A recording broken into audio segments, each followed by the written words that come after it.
Look up for a second. Something big just happened and most people completely missed it. Rivian didn't take the stage. There was no massive reveal event with dramatic lighting and a crowd going wild. Instead, they did something quieter, something almost understated, and honestly far more interesting.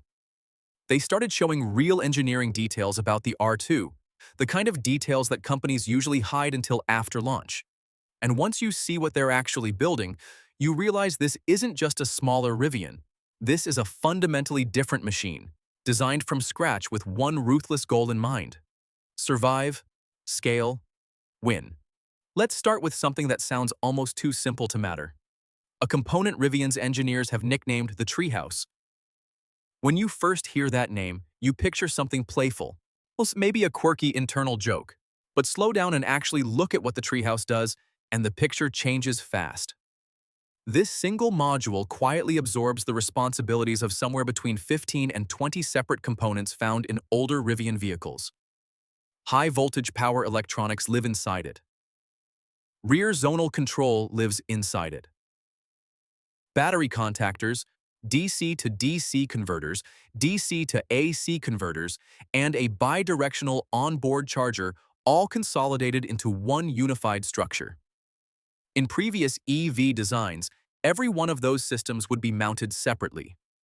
Each one would need its own wiring, its own connectors, its own mounting hardware, its own testing process. That adds up fast, in cost, in weight, in complexity, in time on the assembly line. Rivian looked at all of that and said no. We are collapsing this entire mess into a single installable unit. That decision alone signals something important. This is not an engineering flex for the sake of it.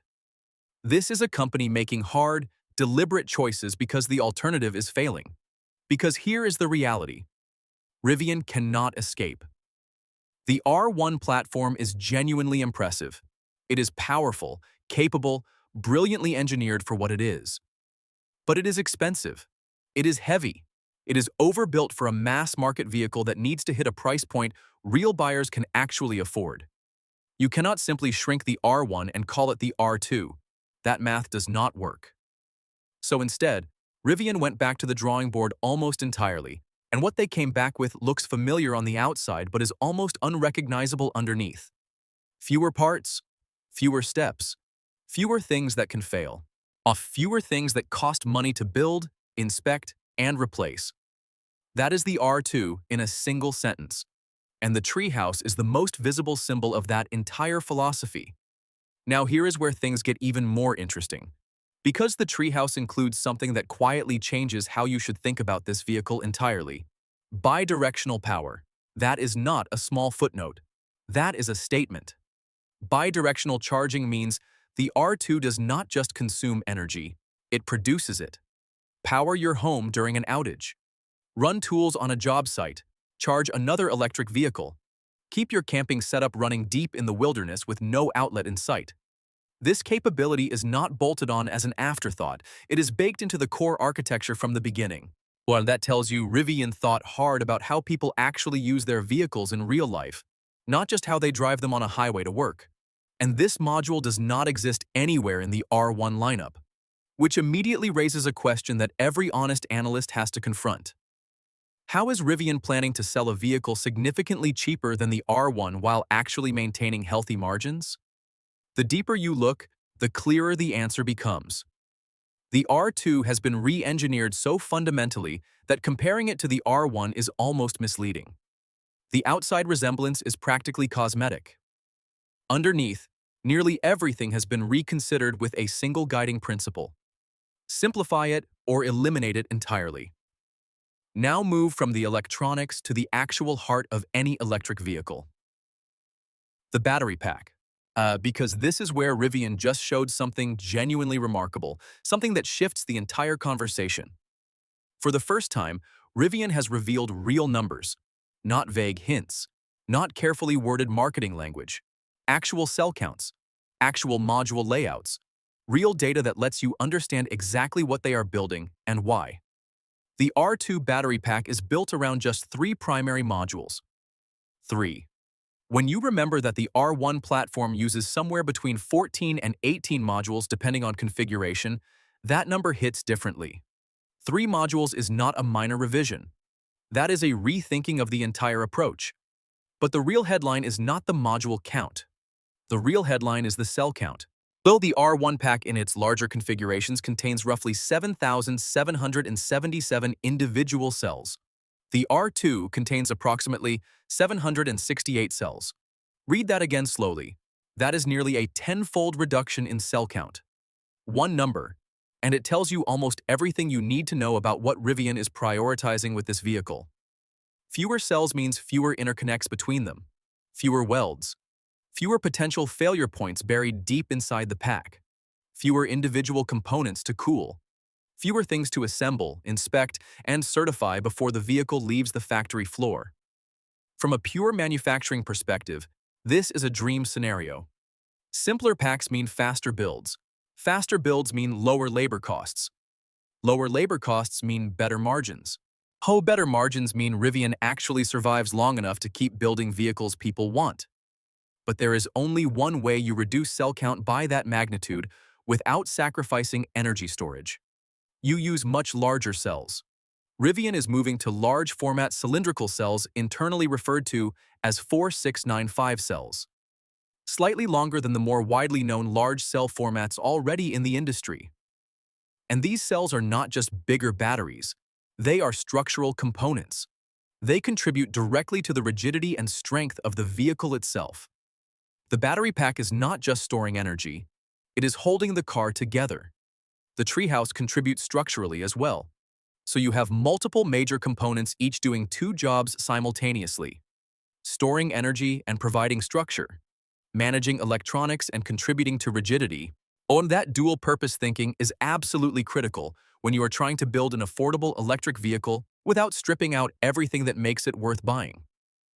Every time a single part does 2 jobs instead of 1, you save money. You save weight. You save time. And across an entire vehicle platform, those savings compound quickly into something that actually changes the economics of production. What makes this feel even more real is the fact that Rivian appears to already have multiple complete packs assembled and ready. This is not prototype territory anymore. This does not feel like a company still figuring things out. This feels like late-stage validation, release candidates, the kind of hardware you only build when you are genuinely confident in the direction you have chosen. For a long time, there was a narrative floating around the EV community that the R2 was basically just an R1 underneath with a smaller body dropped on top. A rebadged cousin, a cost-cutting exercise dressed up in new sheet metal. That narrative should be completely dead now. The R2 has its own motor design, its own battery architecture, its own electronics layout, its own charging hardware. Even the connectors are different from the R1. This is not a retrofit. This is a ground-up redesign that happens to share some design DNA on the surface. But now comes the part that every honest conversation about the R2 has to address. Because engineering is always about trade-offs, and everything we have covered so far, the simplified electronics, the reduced cell count, the large format cells, it all points in one direction: charging performance. That is the potential vulnerability hiding inside all of these smart decisions. Large format cells bring real advantages to the table. Simpler packs, fewer interconnects, easier assembly, structural contribution. All of that is genuine and meaningful. But large format cells also come with well-documented challenges that the industry has been wrestling with for years. Cooling them effectively is harder. Managing heat across a physically larger structure is more difficult. Maintaining aggressive charging curves for extended periods requires more sophisticated thermal management than with many smaller cells packed tightly together. Smaller cells present more surface area relative to their volume. That means cooling channels can reach more of the pack more evenly. Heat gets pulled away faster. Charging can stay aggressive for longer before the system needs to throttle back to protect the cells. With larger cells, hotspots are harder to manage. Heat has farther to travel before reaching a cooling surface. The thermal engineering challenge grows quickly and quietly in the background. We have seen this play out before across the industry.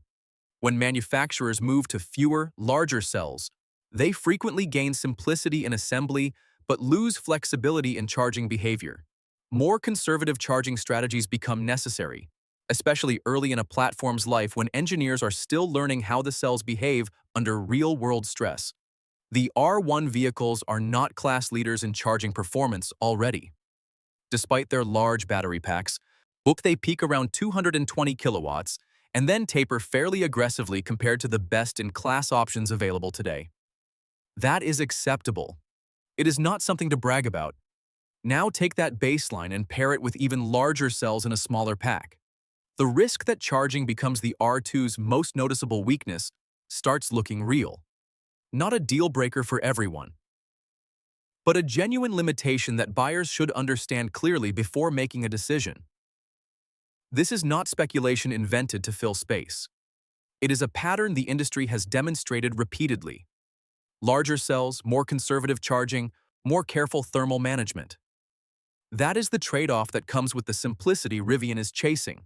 And Rivian is very clearly prioritizing cost.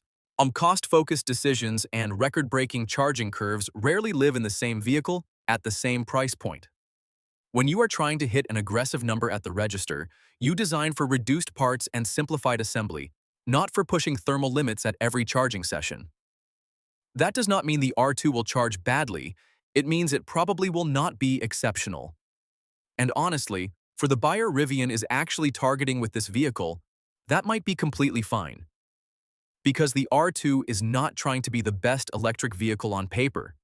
It is trying to be the most accessible, most practical entry point into the Rivian ecosystem. It is designed to grow the customer base, to bring more people into the software experience, the adventure-focused brand identity, the design language that loyal Rivian fans already love. In that context, a charging compromise makes sense, especially when you look at what the R2 gains in return. The design is more practical. Boxier proportions mean more usable interior space, better storage, likely better ground clearance for the buyers who actually take their vehicles off the pavement. There is even the genuine possibility of high-performance variants down the line that could surprise some well-established rivals at the traffic light. And then there is the interior, the physical dials, the tactile controls that people are already talking about before the vehicle has even launched. Sometimes the things you touch every single day matter more than the specifications printed on a comparison chart. A great driving feel, a satisfying interior, software that actually works reliably. Well, those things sell vehicles in a way that peak charging numbers never quite manage to. Add in the advanced driver assistance features already rolling out, hands-free capability expanding steadily, and eyes-free driving on the horizon, and the R2 starts to look like a genuinely compelling package, even with its charging limitations sitting in plain sight. And there is one more factor that softens the charging concern significantly: access. The R2 launches with a native high-power charging port that connects it directly to one of the largest and most reliable fast-charging networks available anywhere. That changes the equation more than most people initially realize. Even if peak charging speed is not class-leading, availability matters enormously. Convenience matters. But walking up to a charger and having it simply work without drama matters more than most spec sheet comparisons suggest. If you can pull into almost any fast charger, plug in without adapters or frustration, and get a consistent, predictable experience every single time, that reliability often outweighs raw numbers in the real world of daily driving. Efficiency will play a role too. Early estimates suggest the R2 could deliver around 3 miles per kilowatt hour. Better than larger Rivian vehicles, not quite at the level of the most efficient competitors in the segment. Adequate, honest, by design. This vehicle is about balance, about hitting a price that unlocks a genuinely large market, about simplifying production so Rivian can build in real volume without burning through cash reserves faster than sales can replenish them. Yet there is no free lunch in electric vehicle engineering. Lower cost always comes with trade-offs somewhere. Fewer cells, fewer parts, structural battery packs, centralized electronics. These are all genuinely smart decisions, but they carry consequences that show up somewhere in the ownership experience. The real question is not whether the R2 has compromises. It absolutely does. Every vehicle does. The real question is whether those specific compromises matter to the specific people this vehicle was built for. For buyers who charge primarily at home overnight, peak fast charging speed is almost irrelevant to their daily life. For buyers who prioritize design, software quality, brand identity, and practical usability over benchmark numbers, the R2 starts looking very attractive indeed. It does not need to dominate every specification category. It needs to be genuinely good in the areas that matter most to its target buyer while delivering something that competitors cannot easily replicate at the same price point. A distinct identity, a smarter manufacturing approach, a brand with genuine loyalty already built in. That combination is harder to copy than a fast charging curve. That is what makes this engineering update so significant.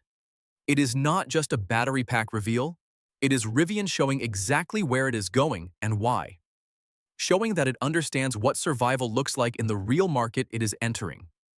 This is not an R1 with a diet.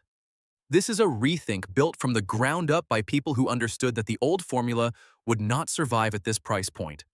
Will charging be the R2's Achilles heel? Possibly. Will that stop it from being genuinely successful in the market? Probably not. Because if Rivian executes well, if the real-world performance is solid, if the software delivers, if the price holds, the compromises fade into the background quickly. Every electric vehicle is ultimately a set of trade-offs presented to a specific buyer with specific priorities. The R2 is simply more honest than most about exactly which trade-offs it chose and why. Now the real question moves from engineering to you. How much does peak charging speed actually matter in your daily life? Would you trade a flatter charging curve for a lower price, better charger access, and a more practical vehicle overall? That answer is personal, but one thing is no longer in question. Rivian is not guessing anymore. The R2 is real. The architecture is locked in. But the philosophy is clear and committed. Whether you love the trade-offs or hate them, this vehicle is going to say a great deal about the future of affordable electric vehicles built for real people. Now we just have to wait and see if Rivian can deliver on the bet they are very clearly making.